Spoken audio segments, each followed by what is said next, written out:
Baik, bismillahirrahmanirrahim. Assalamualaikum warahmatullahi wabarakatuh. Waalaikumsalam Waalaikumsalam warahmatullahi Waalaikumsalam wabarakatuh. warahmatullahi wabarakatuh. Sebelumnya, perkenalkan, kami dari kelompok 3 akan mempresentasikan tentang apa langkah-langkah konkret yang dapat diambil oleh bisnis untuk menuju tingkatan luhur, termasuk fokus pada altruisme, keberlanjutan, dan kepedulian terhadap keanekaragaman sosial. Dan sebelum itu, izinkan kami ingin memperkenalkan nama kami. Perkenalkan, nama saya Muhammad Dafa Hasani. Kenalkan, nama saya Muhammad Ferdiansah. Perkenalkan, nama saya Dewi Anissa Azahra. Perkenalkan, nama saya Lutfia Azahra. Perkenalkan, nama saya Siti Salma Fauzia. Sebelum beranjak ke materi yang akan kita sampaikan, kami mohon perhatiannya kepada seluruh mahasiswa untuk memperhatikan apa yang kami ingin presentasikan. Innal hamdalillah nahmaduhu wa nasta'inuhu wa nastaghfiruh wa na'udzu billahi min sururi anfusina wa min sayyiati a'malina. May yahdihillahu fala mudhillalah wa may yudhlilhu fala hadiyalah.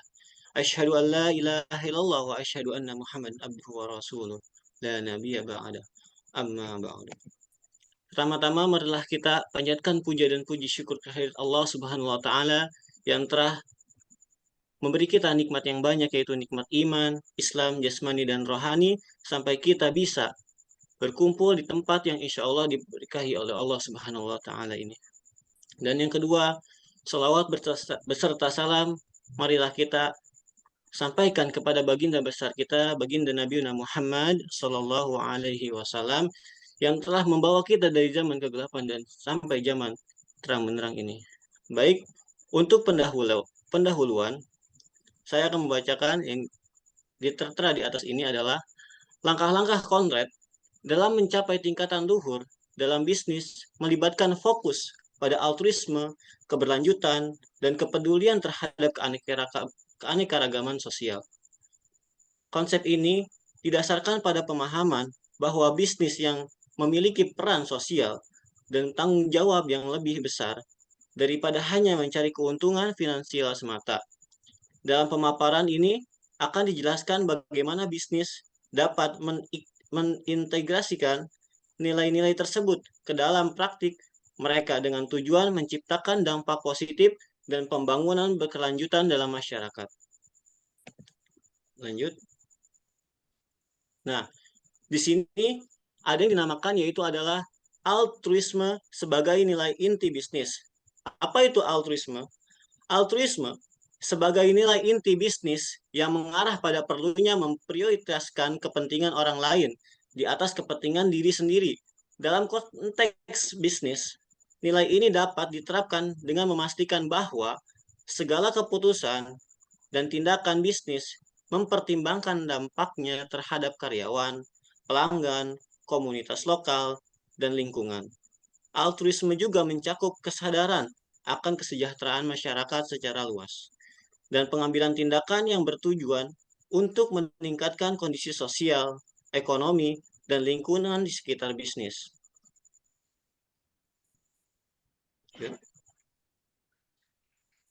Nah, di sini kita akan membahas yang namanya keberlanjutan sebagai fokus utama. Apa itu keberlanjutan? Keberlanjutan adalah fokus utama dalam menciptakan bisnis yang luhur. Untuk mencapai keberlanjutan, bisnis perlu mengintegrasikan prinsip-prinsip lingkungan, sosial, dan ekonomi yang seimbang ke dalam operasional mereka. Hal ini mencakup pengurangan dampak lingkungan, penggunaan sumber daya yang efisien, perlindungan hak asasi manusia, penciptaan lapangan kerja yang layak, serta pertumbuhan ekonomi yang berkelanjutan. Dengan memprioritaskan keberlanjutan, bisnis dapat berperan dalam membangun masa depan yang lebih baik dan lestari. Untuk presentasi yang selanjutnya akan disampaikan oleh saudari kita yaitu Dewi Anissa Azahra. Kepadanya waktu tempat kami persilahkan. Baik, terima kasih.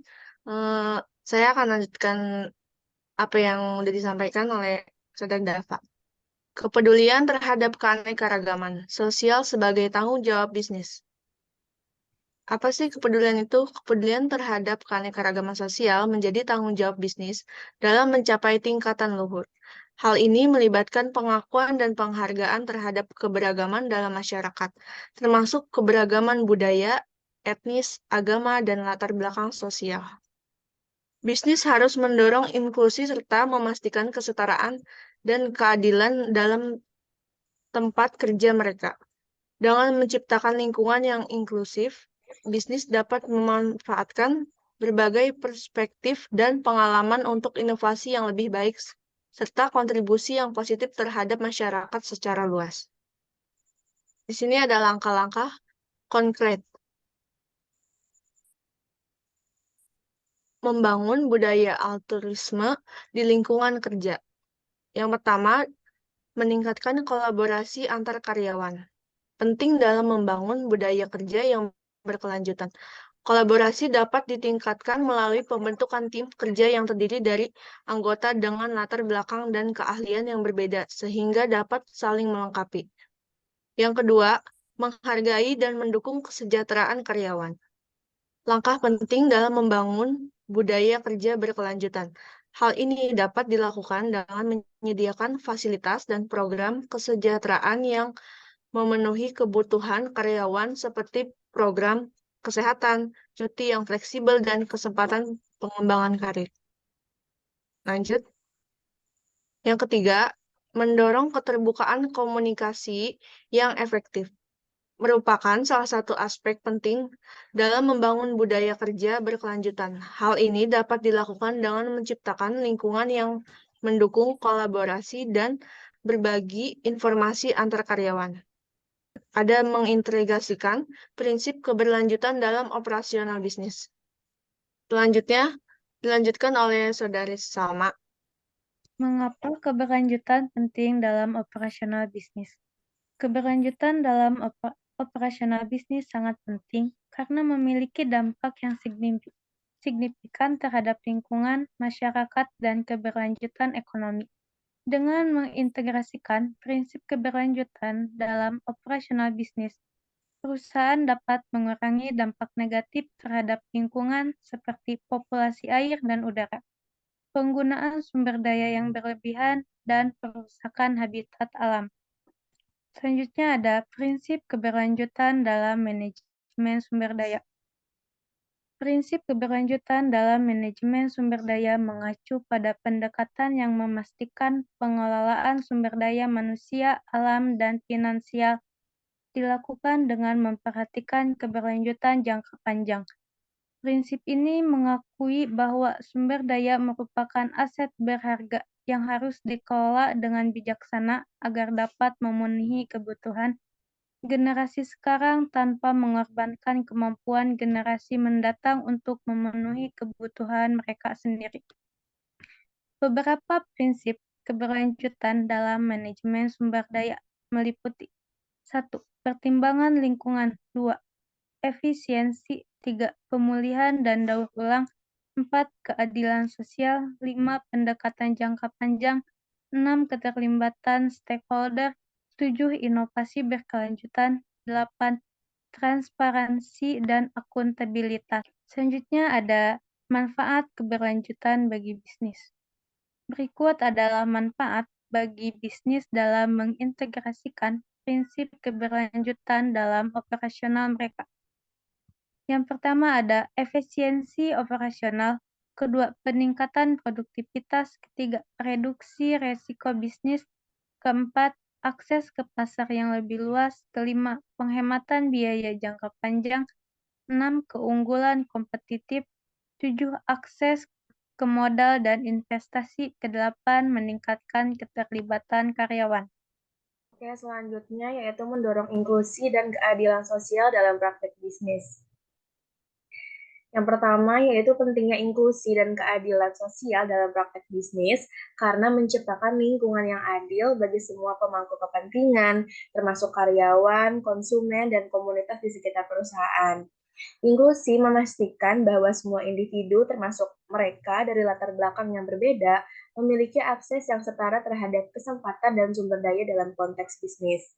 Keadilan sosial memastikan bahwa hasil bisnis didistribusikan secara adil dan merata di antara semua pihak yang terlibat, tanpa adanya diskriminasi atau ketidaksetaraan yang tidak adil.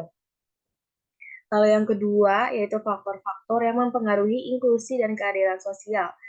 Yang pertama yaitu kesadaran dan komitmen pemimpin perusahaan terhadap nilai-nilai inklusi dan keadilan, lalu kebijakan dan praktik rekrutmen dan pengembangan karyawan yang mendukung keberagaman dan inklusi. Lalu penghargaan terhadap kebutuhan dan perspektif beragam konsumen dalam strategi pemasaran dan pengembangan produk.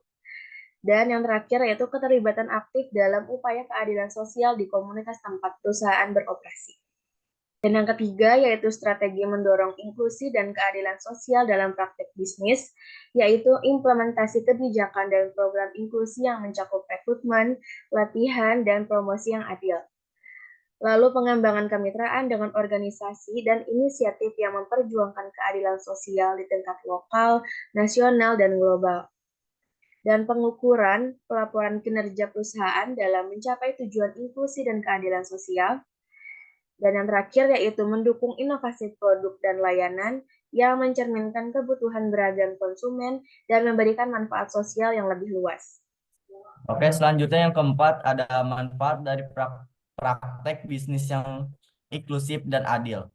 Yang satu, peningkatan kepuasan dan loyalitas karyawan, konsumen, dan mitra bisnis. Yang kedua, meningkatkan reputasi perusahaan dan daya tarik merek di pasar. Yang ketiga, meningkatkan kinerja bisnis jangka panjang dengan menciptakan lingkungan yang inklusif dan adil yang mendorong kolaborasi dan inovasi. Yang terakhir, memberikan kontribusi positif pada pembangunan sosial dan ekonomi di komunitas lokal dan global. Yang kelima, ada tantangan dan peluang dalam mewujudkan inklusi dan keadilan sosial dalam praktek bisnis. Yang kesatu, tantangan meliputi resistensi internal, terutama jika ada ketidaksetujuan terhadap perubahan dalam budaya organisasi atau praktik bisnis yang sudah mapan. Yang kedua, peluangnya meliputi keunggulan kompetitif jangka panjang karena bisnis yang inklusif dan adil sering kali lebih inovatif dan dapat menarik bakat terbaik dari berbagai latar belakang. Yang terakhir, tantangan juga dapat berupa kompleksitas dalam mengukur dampak sosial dari praktek bisnis. Peluangnya adalah bahwa praktik bisnis yang inklusif dan adil dapat menjadi model untuk perusahaan lain dalam industri yang sama atau industri yang berbeda. Oke, selanjutnya ada melibatkan stakeholder dalam pengambilan keputusan. Perusahaan harus memastikan bahwa keputusan bisnisnya mencerminkan kepentingan semua pihak yang terlibat, seperti karyawan, pelanggan, pemegang saham, dan komunitas lokal. Ini dapat dicapai dengan melibatkan mereka dalam proses pengambilan keputusan melalui fokus group, wawancara, survei, atau pertemuan terbuka dengan memperhitungkan sudut pandang dan kebutuhan mereka. Perusahaan dapat memastikan kebijakan dan praktiknya berdampak positif bagi semua pihak yang terlibat. Dan selanjutnya membangun kemitraan dengan organisasi sosial. Perusahaan dapat membangun kemitraan dengan organisasi sosial seperti lembaga nirlaba yang berfokus pada isu-isu sosial seperti kemiskinan, pendidikan, atau kepentingan. Kemitraan semacam ini memungkinkan perusahaan untuk mendapatkan wawasan dan sumber daya yang berharga dalam upaya mereka untuk menjadi lebih inklusif dan adil. Bersama-sama, mereka dapat merancang program-program yang bermanfaat bagi komunitas lokal dan mengatasi masalah-masalah sosial yang kompleks secara lebih efektif. Setelah kita membeberkan tentang langkah-langkah konkret yang dapat diambil oleh bisnis untuk menuju tingkatan luhur, termasuk fokus pada altruisme, keberlanjutan, dan kepedulian terhadap keanekaragaman, mungkin ada yang belum dipahami oleh teman-teman sekalian. Bagi yang belum bisa dipahami oleh teman-teman sekalian, boleh ditanyakan kepada kami. Nah, sebelum kita menutup presentasi kami pada hari ini, alangkah baiknya kita menutup dengan bacaan Alhamdulillah. Alhamdulillahirabbil alamin. Alamin. Kurang lebihnya mohon maaf. Wallahu muwafiq illa aqwa min thoriq. Wassalamualaikum warahmatullahi wabarakatuh. Waalaikumsalam warahmatullahi warahmatullahi wabarakatuh. wabarakatuh.